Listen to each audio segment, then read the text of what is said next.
Assalamualaikum, apa kabar Pak Ustadz? Waalaikumsalam warahmatullahi wabarakatuh. Alhamdulillah. Jadi hari ini boleh Pak Ustadz perkenalkan nama terlebih dahulu nih Pak Ustadz. Iya, nama saya Ustadz Khalidi Samsuddin. Alumni berapa Pak Ustadz waktu itu? Saya alumni Darrahman angkatan 9, Ustadz. Angkatan 9 Pak Ustadz ya. Tahun berapa itu? Kurang lebih sekitar tahun 80-an ya? 88. 88 ya. Iya, Itu keluarnya ya. keluarga. Kalau masuknya tahun 82-an kali ya. 82, 81, 82 ya. Iya, sekitar itu. Seangkatan dengan Ustadz siapa itu kalau di Darrahman ini? Saya satu angkatan dengan Ustadz Ukar, kemudian teman saya itu alhamdulillah angkatan 9 tuh banyak yang jadi bunyai ya. Oh, sama yang punya pondok juga Pak Ustadz ya. Di antara- Jadi Ustadz Ukar yang sekretaris pondok Darrahman ya. Betul sekali. Nah itu Pak Ustadz katanya masuk di Darrahman bukan kelas 1 ya, artinya udah SMP atau SMA di luar ya. Boleh ceritain Pak Ustadz? Iya. Saya masuk Darrahman itu sudah ya dari kelas 1. Dari kelas 1 sanawiyah. Tapi di luar udah SMP? Enggak. SD.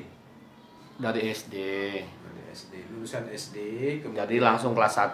Kelas 1. Oh, biasa ya. Biasa Kelas normal 1. seperti biasa. Terus nah selepas lulus tahun 88 lanjut kuliah apa yang ngajar Pak Ustadz? Saya lanjut kuliah di YIN, waktu itu namanya YIN ya. Kalau sekarang WIN, Ciputat. Di fakultas apa itu Pak Di Ustadz? Fakultas Syariah, jurusan Peradilan Agama. Peradilan Oh. Agama ini kalau sekarang Al-Ahwalus Syakhsiyah. Atau yang penghulu bisa ya? Betul. Jadi jurusan saya itu banyak yang jadi penghulu. Banyak dan ya, Hakim agama. hakim agama ya. Memang dikader untuk itu. Oh gitu. Tapi Pak Ustadz nggak lari ke jadi penghulu ya? Enggak. Waktu itu ya enggak sampai. Oh iya.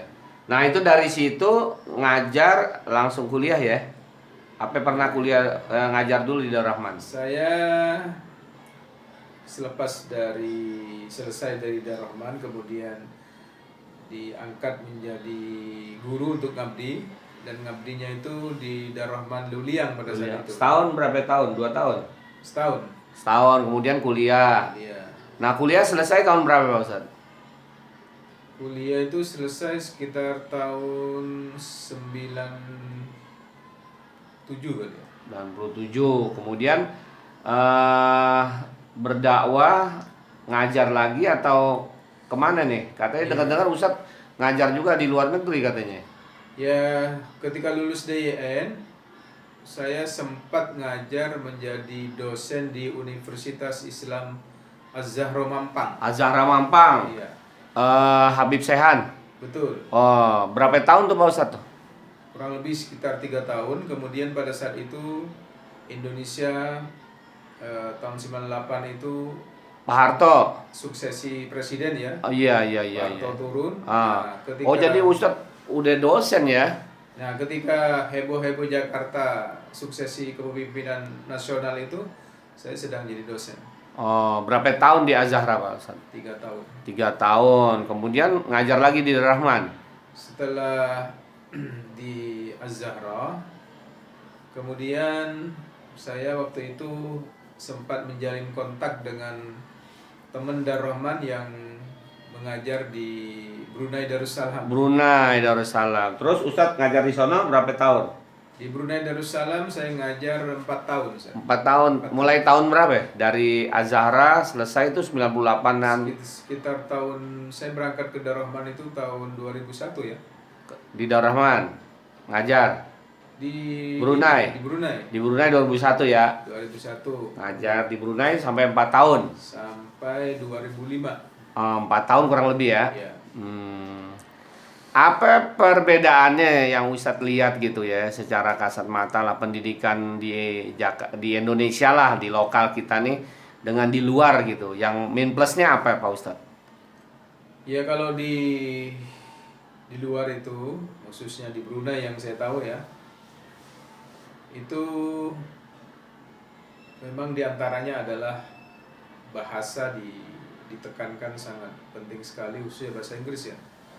Kalau di Brunei itu rata-rata wali murid itu Iya, bisa bahasa Inggris, Inggris ya. Karena jajahan Inggris ya. jajahan Inggris memang. Commonwealth.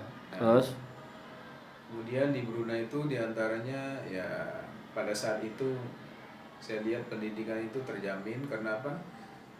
Karena anak-anak itu ditanggung negara ya. subsidi ya. Subsidi negara ya.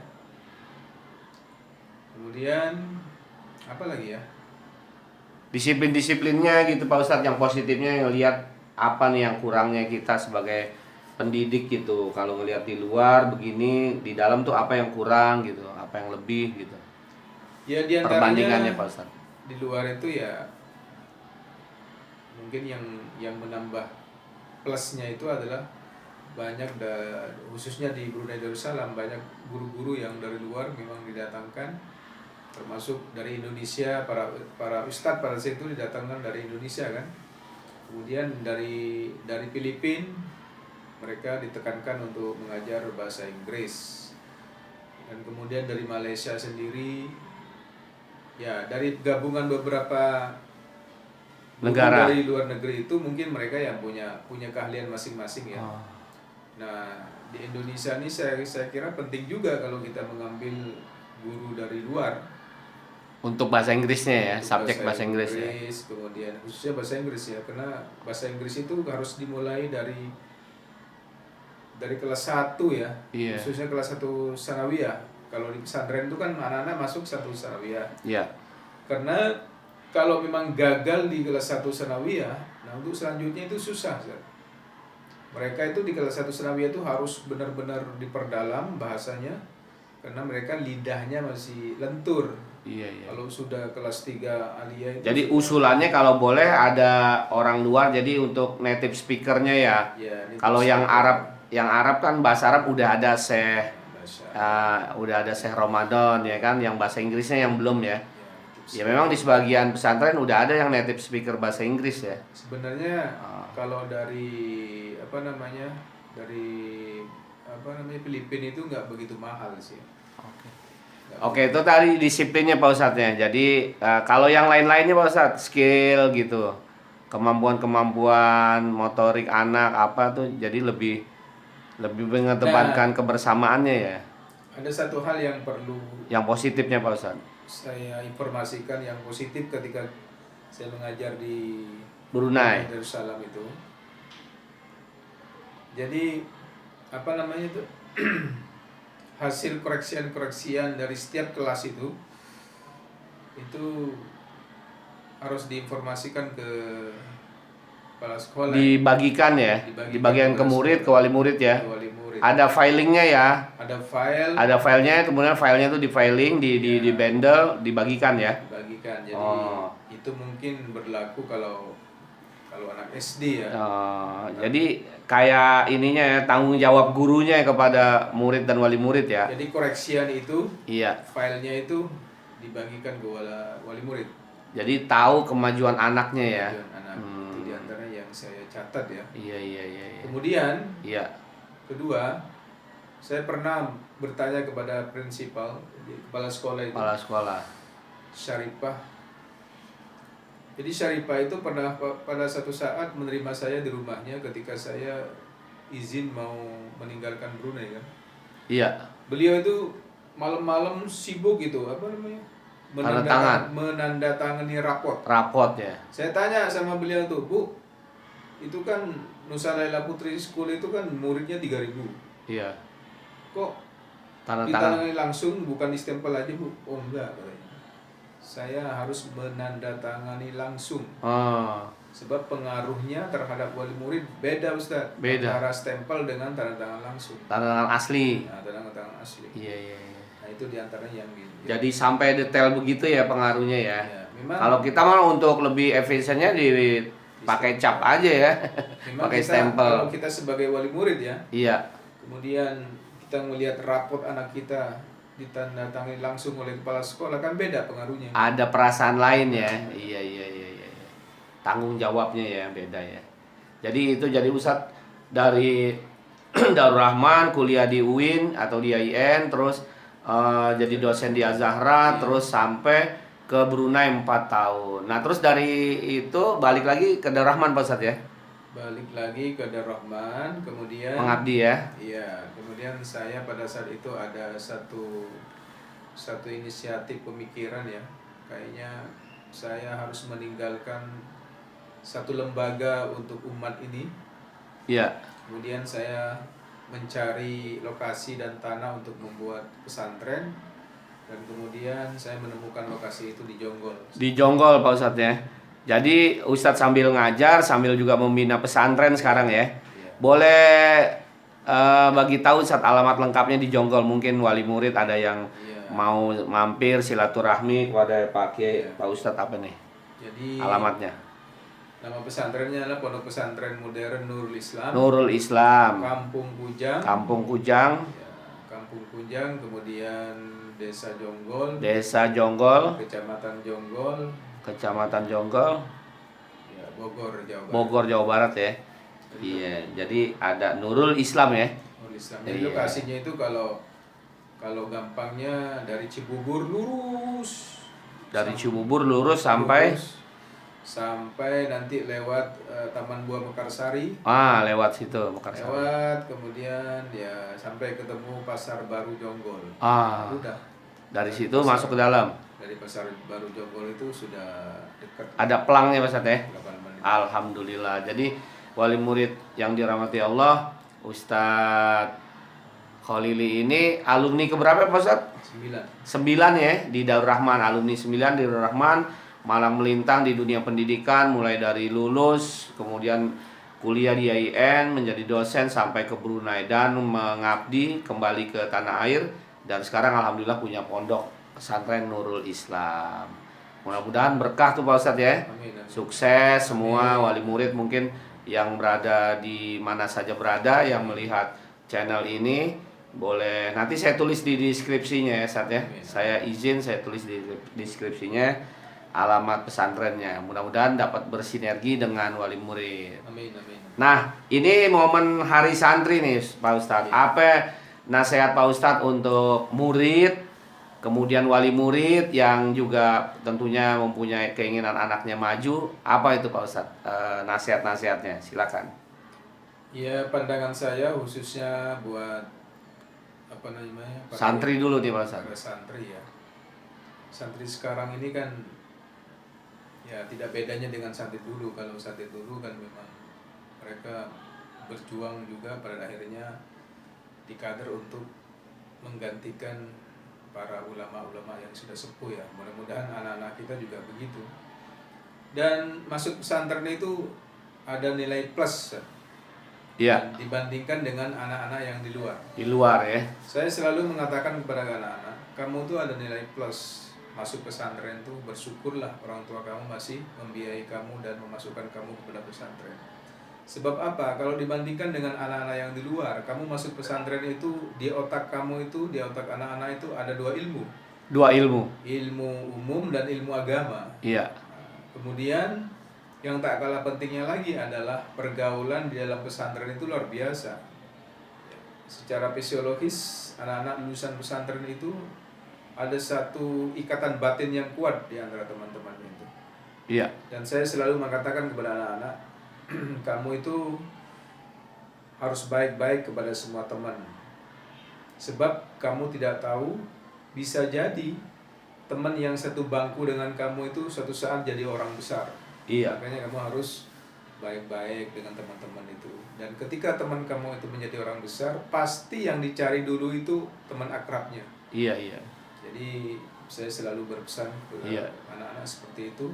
Dan kemudian yang selanjutnya, nilai plus bagi anak-anak yang masuk pesantren itu adalah mentalnya Ustaz. Mental. Iya, jadi Mental dan kemandiriannya ya Pak Ustadz ya. mereka itu sudah biasa tertempa mandiri, tidak Iya, cengeng pada iya. akhirnya nanti kan. Iya. Ya, mudah-mudahan anak-anak kita akan tercipta satu kondisi di masa depan yang sesuai kita. Amin, amin. Nah, untuk wali muridnya nih Pak Ustadz nih, kadang-kadang anak udah semangat, rajin, apa semua, tapi wali muridnya masih belum seperti 100% Iya. melepaskan anaknya, sehingga anaknya juga jadi kebawa-bawa secara emosi gitu, jadi nggak fokus belajarnya nih. Nah, untuk wali murid apa yang harus mereka lakukan, Pak? Pada wali murid semua, karena saya pada hakikatnya sejamping guru juga wali murid kan. Wali murid juga ya. Kita itu harus memberikan semangat yang kuat kepada anak-anak kita ketika mereka sudah berada di pesantren, harus didorong sekuat tenaga.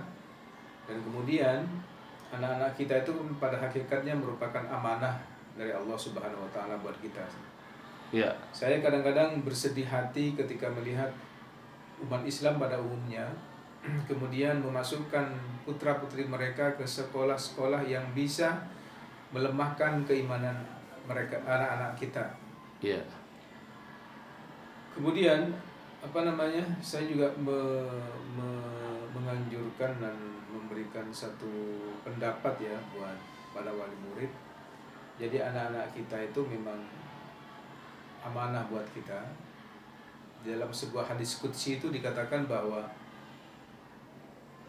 ada orang tua nanti di akhirat yang sudah berdiri di pintu neraka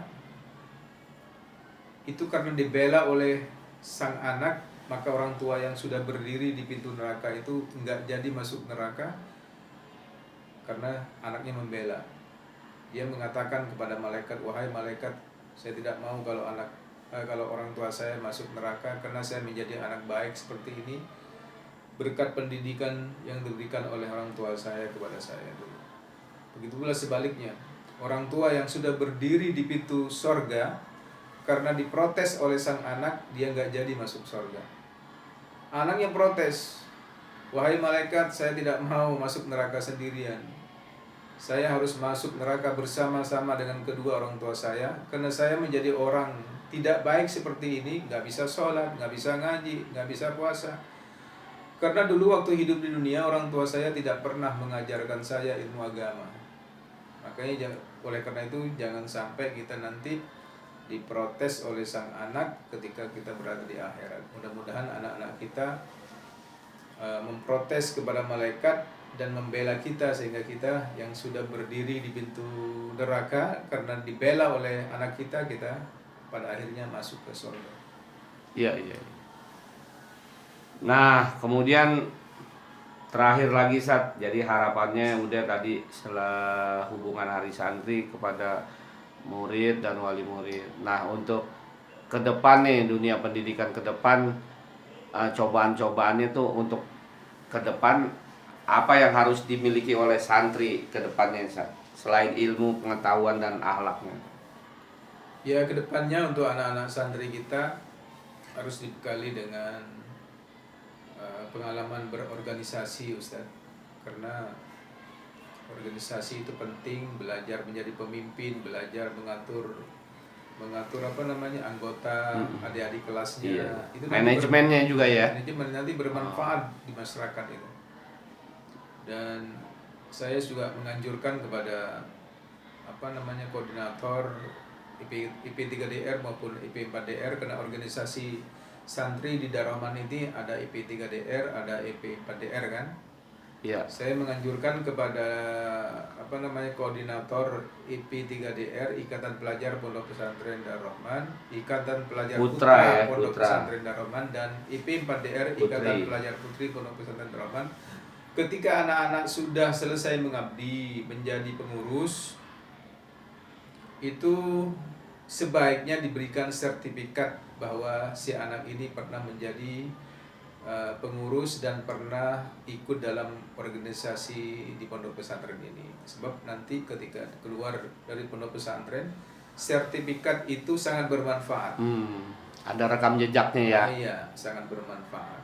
Misalnya begini, ketika ada dua orang yang kemudian melamar ke suatu instansi pemerintah, yang satu pinter, yang satu juga pinter, tapi yang satu ini ada kelebihannya, dia aktif di organisasi, dan di mana-mana dia aktif, maka perusahaan itu akan memilih yang pinter, yang aktif ini. Yang ada pengakuan dari organisasi lainnya. Iya. Mudah-mudahan. Dan apalagi tambah lagi digitalisasi ya. Iya, betul. Harus nggak gaptek gitu ya, nggak gagap teknologi ya. Memang di zaman sekarang ini, di samping kita punya ilmu umum, ilmu agama, ya harus teknologi ya. Teknologi harus jadi menguasai. dakwah melalui internet, media sosial ya, biar nggak ketinggalan Pak Ustadz ya. Betul. Baik, jadi Pak Ustadz terima kasih nih wawancara yang singkat ini, mudah-mudahan bermanfaat.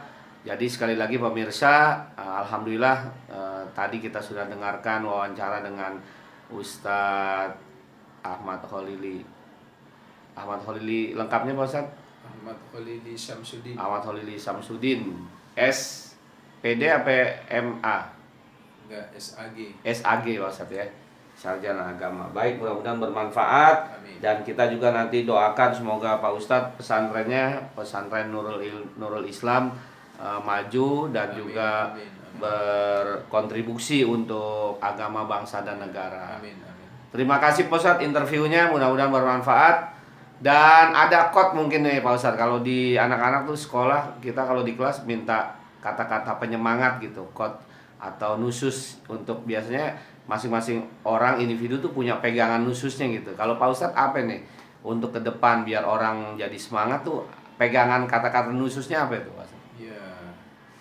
Kata mutiara Pak Ustadz. Kata mutiaranya Yang Ustadz jadiin pegangan hidup tuh. Jangan menyerah terhadap tantangan yang dihadapi, karena kesuksesan itu milik kita semua. Iya. Jadi pantang menyerah Pak Ustadz ya. Iya. Baik, terima kasih Pak Ustadz. Mudah-mudahan berkah, bermanfaat untuk semuanya. Terima kasih. Assalamualaikum warahmatullahi wabarakatuh.